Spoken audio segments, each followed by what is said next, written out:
Ya, Assalamualaikum warahmatullahi wabarakatuh. Kenalkan dulu, nama saya Kesatrio Jaya dengan NIM 2020 0114 0129.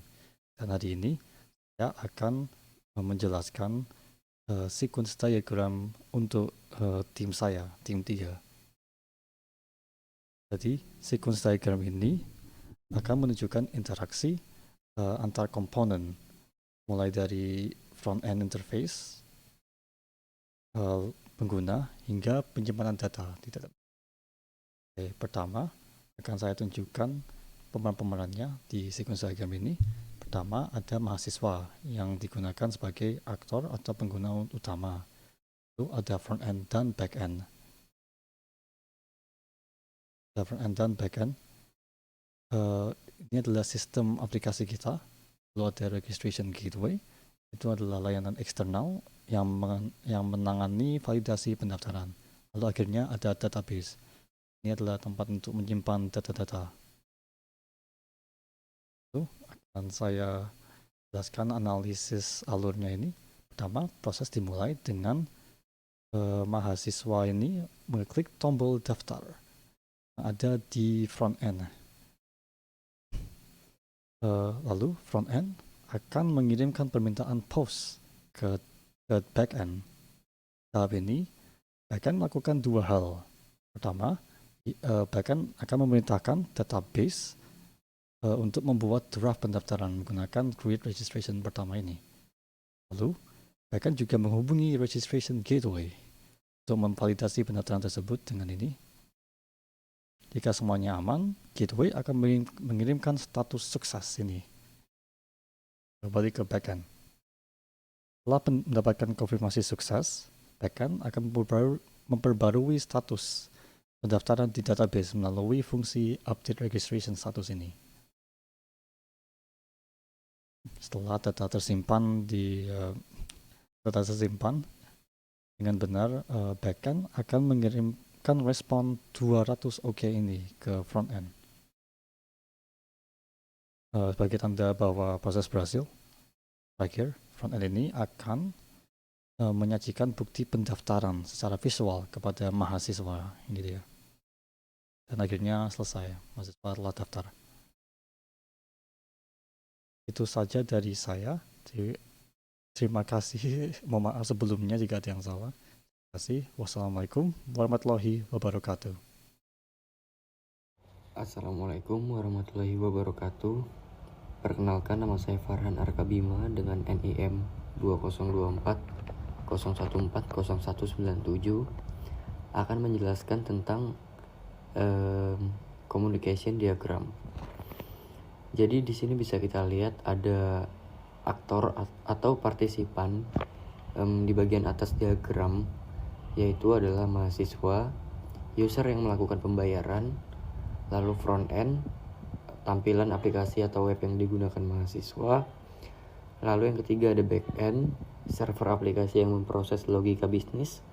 Dan yang keempat registration gateway, pihak atau payment gateway. Dan yang terakhir adalah DB atau database, tempat penyimpanan data transaksi. Jadi saya akan menjelaskan tentang alur prosesnya, urutan dari atas ke bawah. Yang pertama adalah mahasiswa ke front end, submit pembayaran. Mahasiswa menekan tombol bayar di aplikasi. Lalu yang kedua, front end ke back end, post payment. Front end meneruskan data pembayaran ke back end melalui API. Yang ketiga, back end ke DB, yaitu create transaction. Back end menyimpan data transaksi ke database. Yang keempat, back end registration gateway, create payment. Back end meminta payment gateway untuk membuat proses pembayaran. Lalu yang kelima, registration gateway ke back end, status sukses, yang artinya adalah payment gateway memberi callback atau respon ke back end. Yang keenam adalah back end ke front end, 200 OK, artinya back end mengirim respon ke front end. Kesimpulan singkatnya adalah diagram ini menjelaskan bahwa mahasiswa membayar front end kirim ke back end, backend simpan dan proses ke payment gateway, gateway konfirmasi, dan backend balas ke frontend. Terima kasih. Assalamualaikum warahmatullahi wabarakatuh. Saya Izul Maulana Haki dengan NIM 202401404066. Izin menjelaskan use case diagram pada sistem pendaftaran organisasi yang sudah saya buat pada mata kuliah PBO. Nah, langsung aja saya jelaskan. Yang pertama, saya ingin menjelaskan aktornya dulu. Aktor yang terlibat itu ada 3, yaitu ada aktor mahasiswa, lalu ada aktor pengurus, dan yang terakhir itu ada aktor admin. Nah, aktor mahasiswa ini memiliki relasi navigable association ke use case daftar program. Lalu aktor mahasiswa juga memiliki relasi navigable association ke use case unggah dokumen. Nah, unggah dokumen ini memiliki relasi juga ke memiliki relasi dependensi ke ke use case daftar program dengan hubungan include. Nah, lalu untuk aktor pengurus memiliki relasi navigable association ke use case verifikasi dokumen. Nah, untuk use case verifikasi dokumen ini memiliki relasi juga ke use case daftar program dengan relasi dependensi. Nah, lalu di aktor pengurus ini juga memiliki relasi navigable association ke use case konfirmasi penerimaan. Lalu pengurus juga memiliki relasi ke verifikasi pendaftaran, memiliki relasi navigable association ke use case verifikasi pendaftaran. Lalu aktor admin juga memiliki verifikasi ke use case konfirmasi penerimaan dengan relasi navigable association. Lalu aktor admin juga memiliki relasi navigable association ke use case verifikasi pendaftaran. Segitu aja mungkin yang bisa saya jelaskan. Mohon maaf apabila ada kesalahan dan kekurangan. Wassalamualaikum warahmatullahi wabarakatuh. Assalamualaikum warahmatullahi wabarakatuh. Sebelumnya, perkenalkan, nama saya Deva Aditya Saiputra dengan NIM 2024014014062. Jadi, kali ini saya akan menjelaskan tentang activity diagram. Proses ini bermulai dari tabel mahasiswa. Di sini mahasiswa akan mengisi formulir pendaftaran yang berupa data pribadi, akademik, dan kontak. Dan kemudian akan memvalidasi kelengkapan data tersebut. Jika data tersebut tidak lengkap, maka akan menampilkan error dengan kode minta perlengkapan. Dan jika data yang diberikan lengkap, maka kemudian siswa akan mengunggah dokumen berupa HTM dan cek format dan ukuran filenya. Apabila dokumen yang dikirimkan tidak valid, maka mahasiswa akan mengulangi proses tersebut. Dan jika dokumen yang diberikan valid, kemudian dilanjut dengan memilih divisi dan konfirmasi. Dan data dan dokumen tersebut akan dikirimkan ke backend. Kemudian, pihak dari backend akan menerima data pendaftaran dan dokumen. Kemudian memvalidasi kelengkapan dan integritas dokumen tersebut. Jika dokumen yang diberikan tidak valid, maka akan mengirimkan feedback ke mahasiswa untuk meminta perbaikan dokumen. Dan apabila dokumen yang diberikan valid, maka dokumen tersebut akan disimpan pendaftarannya dengan status menunggu validasi. Dan kemudian akan mengirimkan instruksi dan chat ke pengurus organisasi. Kemudian pengurus organisasi akan menerima instruksi penerimaan tersebut berupa kode. Menampilkan instruksi penerimaan ke mahasiswa, antara lain diterima atau ditolak. Menunggu penerimaan oleh mahasiswa. Jika tidak diterima, maka akan mengirimkan notifikasi gagal ke mahasiswa.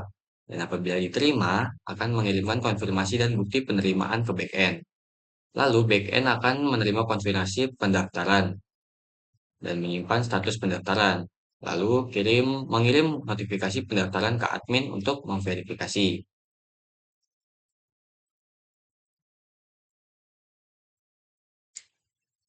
Lalu kemudian admin akan memeriksa data dan bukti penerimaan verifikasi secara manual. Jika verifikasinya tidak oke, maka akan mengirimkan feedback atau tolak ke mahasiswa. Dan status status tadi akan berubah menjadi butuh perbaikan. Jika verifikasinya berhasil, maka tanda pendaftaran akan berubah menjadi terverifikasi. Lalu proses tahap seleksi atau penilaian, itu pun jika ada. Tetapkan hasil seleksi diterima atau tidak diterima. Backend akan mengupdate status hasil seleksi tersebut. Lalu pihak backend akan mempublish hasil seleksi tersebut. Akan memunculkan notifikasi siap dilihat oleh mahasiswa. Lalu terakhir mahasiswa akan login dan melihat hasil seleksi tersebut. Jika mahasiswa melihat hasil seleksinya tidak diterima, maka akhir proses sama dengan tidak terdaftar. Dan jika diterima, mahasiswa akan melanjut ke tahap wawancara. Cukup sekian penjelasan saya tentang activity diagram. Assalamualaikum warahmatullahi wabarakatuh. Perkenalkan, nama saya Nabil Rafif dari kelas D dengan NIM 202401400062. Saya di sini ingin menjelaskan cara kerja timing diagram dari kelompok kami. Nah, setelah melihat komponennya, di belakang saya ada komponennya di sini. Setelah kita lihat komponennya, sekarang mari kita lihat bagaimana sistem ini bekerja dalam hitungan detik. Di sini ada timing diagram yang menunjukkan interaksi antara backend kita dengan registration gateway. Begitu pendaftar menekan tombol daftar, backend langsung mengirimkan perintah create registration ke gateway. Ini adalah proses inisiasi pendaftaran. Dalam selang waktu 5 detik, gateway memberikan respon pertama dengan status processing, yang artinya data sudah diterima dan sedang divalidasi atau diverifikasi oleh sistem. Hanya butuh waktu total tidak sampai mungkin kurang lebih 10 detik sampai status berubah menjadi sukses. Di titik inilah pendaftaran dinyatakan sah, data masuk ke database dan pendaftar mendapat kepastian. Kesimpulan dari apa yang saya jelaskan di timing diagram kami, proses dari awal klik sampai pendaftaran sukses hanya memakan waktu 10 detik. Jeda waktu ini sengaja kita buat agar efisien, agar pendaftar tidak menunggu terlalu lama, namun tetap memberi ruang bagi sistem untuk melakukan validasi dokumen dengan benar. Jika mungkin ada beberapa orang yang akan bertanya, kenapa harus ada status processing? Status processing di detik kelima itu kebetulan sekali penting supaya user tahu kalau sistem sedang bekerja dan tidak menganggap aplikasinya hang atau error. Ini bagian dari menjaga pengalaman pengguna agar tetap nyaman. Terima kasih. Wassalamualaikum warahmatullahi wabarakatuh. Assalamualaikum warahmatullahi wabarakatuh. Perkenalkan, nama saya Teddy Muhammad Putra, dan di sini saya akan menjelaskan tentang alur status pendaftaran ke organisasi atau kita sebut stage machine. Diagram ini merupakan stage diagram yang menggambarkan perubahan status stage pada proses pendaftaran mahasiswa dalam satu organisasi. Jadi ini adalah langkah-langkah atau dari dia mengisi formulir, lalu dia mengirim sampai diterima. Tujuan dari diagram ini dibuat adalah memodelkan perilaku objek pendaftaran. Modelnya adalah seperti ini. Terus menunjukkan transisi status berdasarkan event atau aksi yang terjadi. Dan yang terakhir adalah membantu perencanaan objek, atribut status, dan membuat bisnis dalam basis data objek. Yang pertama, kita ada initial state. Initial state itulah menandakan awal proses pendaftaran. Mahasiswa mulai melakukan pendaftaran organisasi pada kasus ini. Lalu yang kedua adalah draft. Status awal setelah mahasiswa mulai mengisi formulir, ada di sebelah sini ya. Nah, data masih bisa diubah pada di tahap draft ini, tapi ini belum dikirim ke sistem. Lalu setelah draft itu ada menunjukkan submit form, yaitu formulir sudah dikirim. Lalu lanjut ke tahap submitted atau yang sudah dikirim. Formulir telah dikirim oleh mahasiswa. Sistem menerima data